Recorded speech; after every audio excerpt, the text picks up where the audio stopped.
Benyamin Netanyahou a annoncé la semaine dernière vouloir s'emparer de la ville de Gaza, une option qui est selon lui le meilleur moyen de terminer la guerre. Dans une interview à Fox News dimanche, le Premier ministre israélien a dévoilé les contours de son plan pour reprendre le contrôle de la bande de Gaza. Un plan en 5 points, le démantèlement du Hamas, la libération des otages, la démilitarisation de Gaza, le contrôle de la sécurité du territoire assuré par Israël et une administration civile pacifique non israélienne. Les réactions internationales n'ont pas tardé et parmi elles, le président Emmanuel Macron qui dénonce une fuite en avant dans la guerre permanente et prédit un désastre. Et il propose de son côté une coalition internationale sous mandat de l'ONU. Pour en parler, on accueille Michel Taube, spécialiste des questions internationales. Bonjour Michel Taube. Bonjour, merci de m'avoir invité. Merci à vous d'être avec nous sur Europe 1. Alors d'abord, est-ce que vous comprenez cette mise au point d'Emmanuel Macron ? D'abord, elle ne m'étonne pas parce qu'elle s'inscrit dans la continuité du choix qu'a fait le président de la République française de dénoncer de façon très virulente la politique de Benjamin Netanyahou en Israël et de choisir son camp, en fait. Le problème, c'est que la France, depuis des décennies, essaye d'avoir une ligne de crête équilibrée entre, on va dire, les intérêts, la sécurité de l'État d'Israël et évidemment sa politique arabe, le droit du peuple palestinien à avoir un État, la solution à 2 États, mais une position d'équilibre. Et là, Emmanuel Macron, depuis plusieurs semaines, depuis qu'il a décidé de reconnaître en septembre l'État de Palestine, il a en fait basculer cette position d'équilibre vers effectivement un choix qui est de soutenir les Palestiniens et malheureusement à travers eux le Hamas, c'est ça la réalité. Alors et donc sa prise de position hier sur le nouveau plan de Benjamin Netanyahou annoncé dimanche est dans cette continuité de cette rupture de l'équilibre qu'avait la France et que je regrette fort amèrement. Il dénonce une fuite en avant dans la guerre permanente. Ça veut dire quoi exactement ? En fait, il considère comme en fait une bonne partie de la gauche israélienne qui, elle, est très minoritaire en Israël, qu'effectivement, il faut changer de stratégie. C'est-à-dire, je suis d'accord avec le président de la République sur un point. Bien entendu que la libération des otages, il reste une 50aine d'otages dont on présume qu'une 20aine d'entre eux sont déjà morts. La libération des otages exige peut-être une autre politique, mais est-ce que c'est à la France de condamner et de fragiliser la position déjà difficile de l'État d'Israël ? Et encore une fois, ce qui, moi, m'hallucine, c'est que le président de la République adopte en fait la position de la gauche israélienne et c'est une réalité très minoritaire en Israël. Et je trouve qu'en faisant cela, il renforce le camp des jusqu'au-boutistes du côté palestinien, c'est-à-dire celui du Hamas, et il fragilise notre position d'amitié et d'échange très profond avec l'État d'Israël. Donc on est en train de perdre sur les 2 tableaux. Alors après, sur le fond, la politique de Netanyahou, elle est critiquable. On peut la critiquer. Mais est-ce que c'est le rôle de la France de prendre ainsi parti et encore une fois de rompre sa position d'équilibre? Et donc même aux États-Unis, les dirigeants américains qui ont un poids beaucoup plus important que la France dans le conflit israélo-palestinien ont désapprouvé la prise de position du président Macron. C'est peut-être pour sortir de ce statu quo. Rien n'avance en fait. Oui, mais est-ce que c'est en faisant un choix qui va renforcer le Hamas?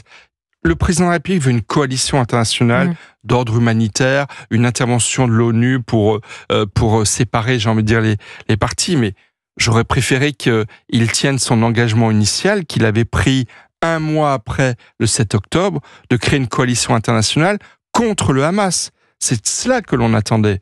Et il l'a abandonné aussi vite qu'il l'avait formulé.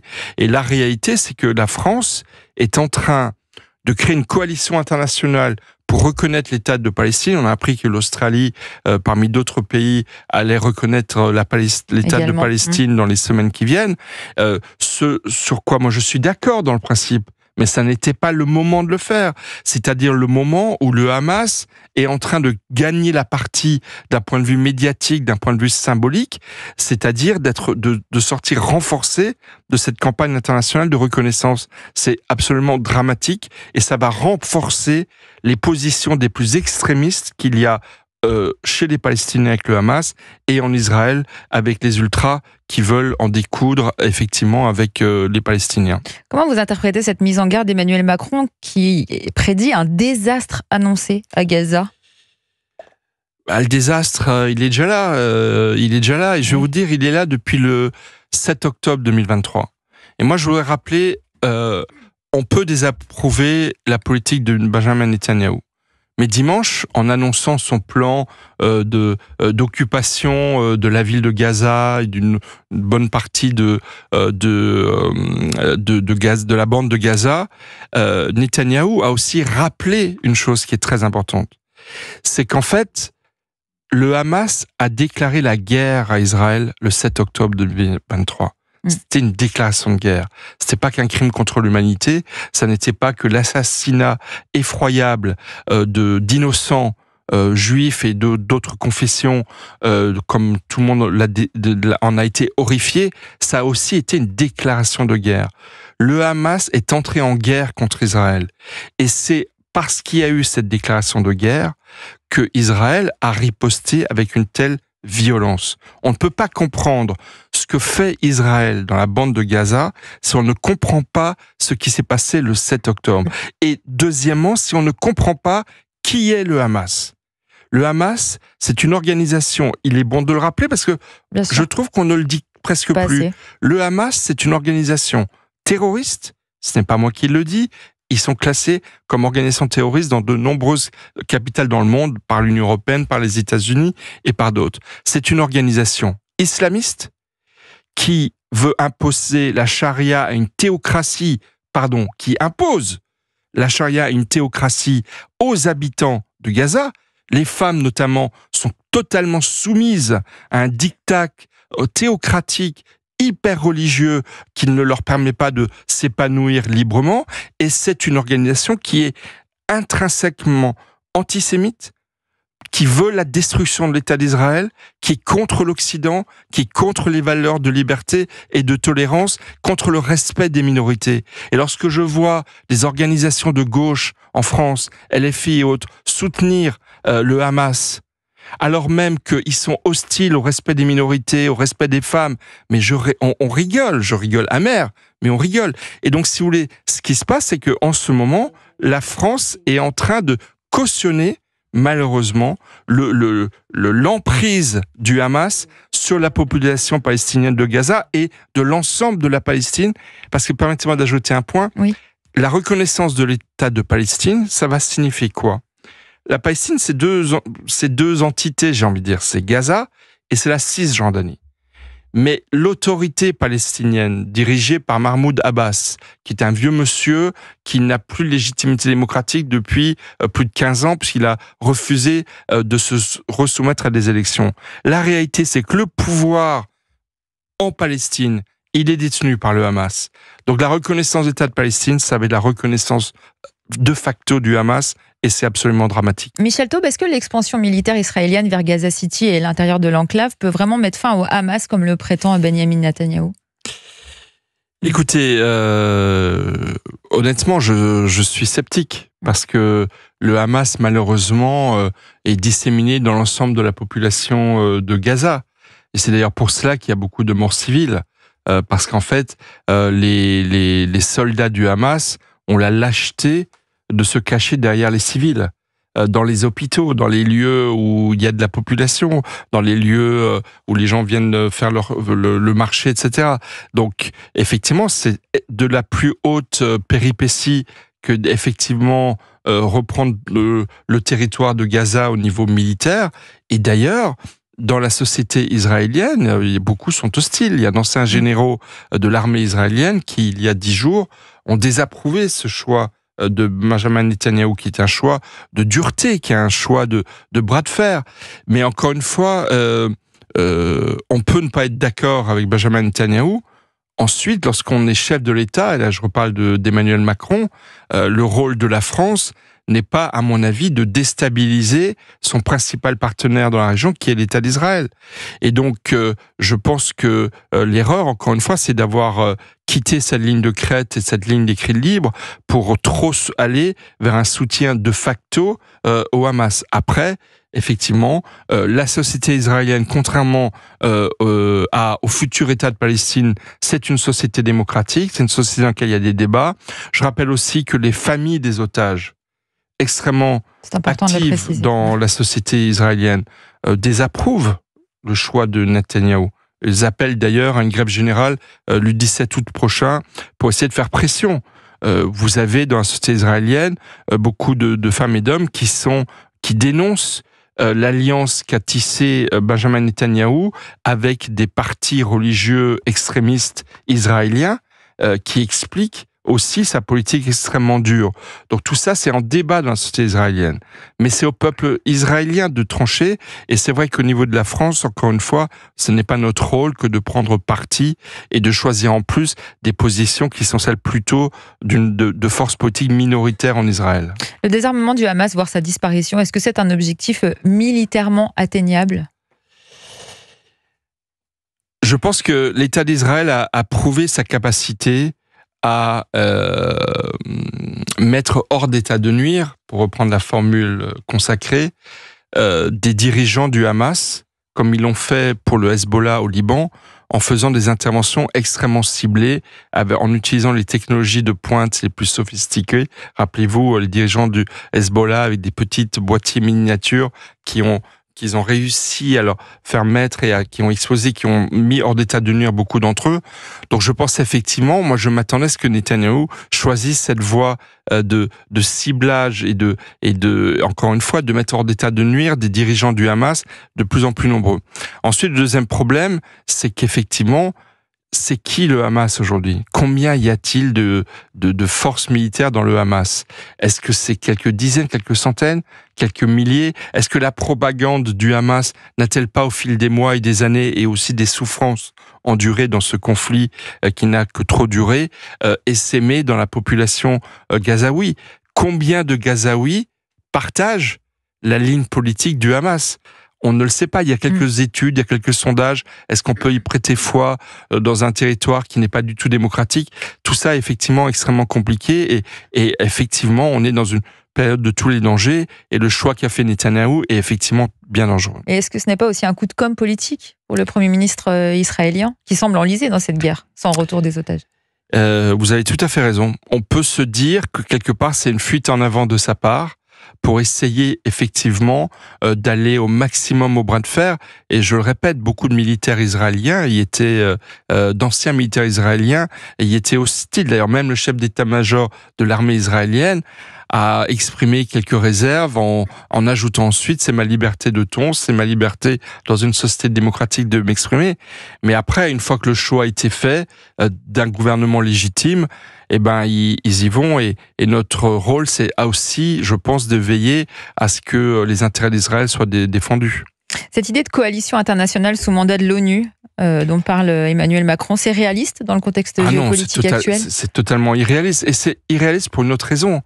C'est que malheureusement, l'Organisation des Nations Unies est totalement décrédibilisée. Je rappelle quand même que le bras humanitaire de l'ONU, l'UNRWA, l'Agence des Nations Unies pour les réfugiés, qui gérait l'aide humanitaire aux populations palestiniennes pendant des décennies, a été complètement infestée par des membres du Hamas ces dernières années.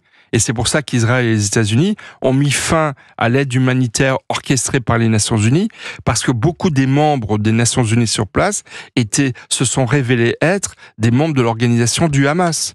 Et donc malheureusement, et puis ensuite il y a un deuxième aspect, c'est qu'au niveau des Nations Unies, vous avez un parti pris absolument, totalement assumé par la plupart des organisations membres des Nations Unies d'être contre l'État d'Israël. Donc je comprends effectivement l'hostilité de l'État d'Israël à confier une partie de sa sécurité à une organisation qui n'est absolument pas crédible. En revanche, ce à quoi je crois plus, et c'est peut-être la seule chose que je trouvais intéressante dans la démarche d'Emmanuel Macron par rapport à la reconnaissance de l'État de Palestine, c'est qu'il a entrepris cette action avec l'Arabie Saoudite. Et oui, je pense que la solution viendra de ce que les États arabes de la région reconnaissent à la fois l'État d'Israël, certains l'ont déjà fait, les Émirats arabes unis, le Bahreïn, c'est ce qu'on appelle les accords d'Abraham qui datent de novembre 2020, c'était une des grandes victoires de Donald Trump lorsqu'il a été dans son premier mandat de président de la République des États-Unis. Et donc, effectivement, moi, je crois à une implication beaucoup plus forte des États arabes de la région pour, en même temps, reconnaître l'État d'Israël et en même temps mettre en place les conditions de gouvernance en Palestine pour avoir enfin la paix. Et d'ailleurs, Emmanuel Macron avait dit au départ, moi je reconnaîtrai l'État de Palestine si on libère tous les otages. Est-ce que ce sera le cas début septembre? Non. Est-ce qu'on peut le craindre que non? Est-ce que il avait dit qu'il y ait une reconnaissance de l'État d'Israël? Jamais le Hamas, évidemment, ne le fera, et quelques autres conditions. Et donc, on en est extrêmement loin. Une solution interarabe avec Israël aurait été une bonne chose. Malheureusement, ce n'est pas le chemin qui est actuellement pris. Patrick souhaitait réagir au Standard d'Europe 1. Bonjour Patrick. Bonjour. Bienvenue Patrick, Merci vous nous appelez d'où? Merci de m'accueillir. Merci. Je vous appelle de mon lieu de vacances, Michelati. C'est Michelatima. En Italie? Du côté de... Oui, exact. Ça se passe bien? En Italie. Écoutez, ça se passe super bien. Bon. La mer est au même endroit. Le soleil, le sable. Tant mieux. Patrick, vous redoutez que ça ait un impact sur la France, cette déclaration d'Emmanuel Macron? Oui, je pense qu'effectivement, ça peut avoir un impact. Ça a déjà un impact, concrètement, sur la communauté juive. Et aussi, après, sur tout le peuple français. Parce que, vous savez, quand vous êtes dans un endroit et qu'il y a une discorde, c'est bon pour personne. Est-ce que la France a la capacité diplomatique de mobiliser ce qu'il faut, un consensus autour de cette idée? Eh bien, en fait, la France, je pense que j'allais dire peut-être une chose qui serait peut-être pas bien perçue, mais je pense que elle se mêle d'une chose qui ne la regarde pas. Personne ne l'a mandatée. Je vois pas en quoi cela concerne. Je vois pas à moins qu'elle ait des intérêts. Je ne suis pas au courant de tout. À moins qu'on l'incite à vouloir prendre part, parce que la France, c'est un pays qui aujourd'hui est un grand pays, qui hier aussi était un grand pays depuis toujours. Donc peut-être qu'on voudrait l'influencer pour qu'elle puisse prendre part dans ce débat international et ce débat, le conflit israélo-palestinien. Mais je pense qu'en fait, la France ne devrait pas s'en mêler. Mais pourtant, quand Emmanuel Macron a voulu reconnaître l'État de Palestine, d'autres pays ont suivi. Oui, parce que... Alors, attention, maintenant, ce que je veux dire, ça n'engage que moi, et je n'ai pas de preuves pour étayer la chose, mais je pense que Emmanuel Macron seul n'y arrive pas. Donc, il incite tout simplement d'autres pays à suivre son comportement, à suivre son idée. Mais ça peut créer une dynamique. Pour le coup. C'est ce qu'il veut faire. À mon avis, c'est ce qu'il veut faire. À mon avis, c'est ce qu'il veut faire. Il veut créer une dynamique parce que justement seul, il n'y arrive pas. Alors, il veut créer une dynamique mais c'est ce que je ne comprends pas, c'est quel est son intérêt? Pourquoi? Qu'est-ce que ça lui apporte? La paix? La paix où? La fin de la crise humanitaire. Alors, à Gaza, au Moyen-Orient. La fin de la paix, en fait, la paix dans le monde entier, je vais vous dire une chose, c'est une chose que nous devons et nous souhaitons tous. Parce que lorsque nous avons une personne qui souffre, c'est tout le monde qui souffre. Donc on peut pas considérer que les gens souffrent de cette manière. Mais en attisant le feu, en attisant la haine, ça va rien apporter. Par contre, en revanche, en se mobilisant, imaginez si nous avions la même chose, la même mobilisation au niveau mondial, avec autant d'ardeur et de ferveur pour pouvoir faire libérer les otages. Moi, je vous signe le papier que demain, il n'y a plus de problème. Demain, il n'y a plus de soucis. Et c'est là, elle est là la clé. On s'oriente. Vous imaginez nous avons quoi? Nous avons des otages qui sont pris donc en otage par des personnes qui sont des terroristes. Ces personnes-là terrorisent de façon inhumaine ces personnes, et nous devrions rester là sans rien faire. Michel Taube, vous souhaitiez réagir? Non, ce que je veux dire, c'est que il y a une autre raison, en fait, que la France s'implique autant et qu'Emmanuel Macron peut-être dévie autant dans un choix finalement très partisan. C'est que le conflit israélo-palestinien est aussi devenu une question franco-française. C'est ça la réalité. Regardez toutes les manifestations pro-palestiniennes qui donnent lieu à des violences, qui donnent lieu à des sales juifs, à des morts aux juifs. Il y a de plus en plus de faits de violences antisémites dans les manifestations pro-palestiniennes. Et puis quand même, il faut dire les choses, soyons honnêtes. La France, c'est le pays d'Europe où il y a la plus grande communauté juive et la plus grande communauté arabo-musulmane d'Europe.